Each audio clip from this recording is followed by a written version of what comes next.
Hello and welcome to this video tutorial. Today I'm going to show you how I post-process my images within Lightroom.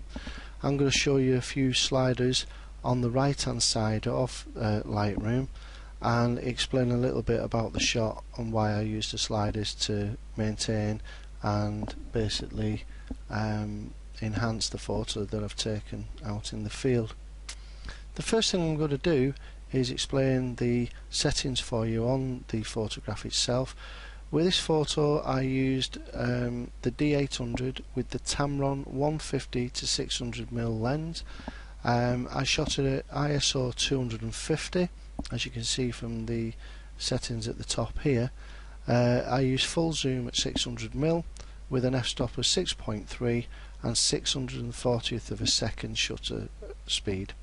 The reason for that is that it was a bit of an overcast day, but there was some strong light that was coming through, so I like to keep my detail in the photos that I take, and therefore I'll underexpose by one stop or two stops to retain or try to retain the detail. It gives me more scope to adjust the photograph within Lightroom, and it gives me more detail in capturing what I wanted as I see it in the field itself. So the first thing I'm going to do is go to the exposure slider on the right hand side, and I'm just going to adjust that to what I find pleasing to my eye.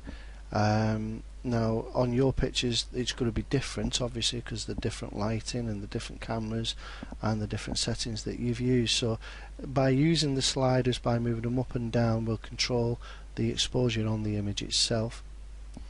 With this I want to boost up the contrast as well, because obviously I don't want the image looking flat, so the contrast will give it a bit of a punch as well, which is quite good. The highlights, as you can see on the bird's nose running down to his forehead, there's a bit of blowout going on there, not much, but it's there enough to calm that down by pulling the highlight slider down a little bit, and then that will just blend that in quite nicely.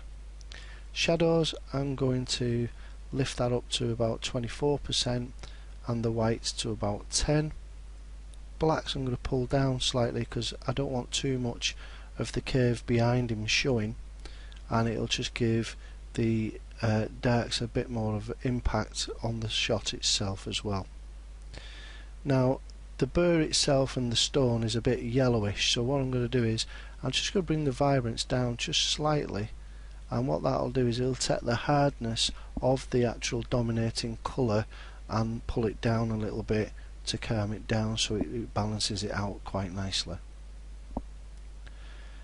Going to the sharpening, the default normally in Lightroom is about 25%. I normally take that up to about 30%, and the detail I'll take that up to about the same 30%, so it matches the sharpening, so the overall balance of the image is quite good.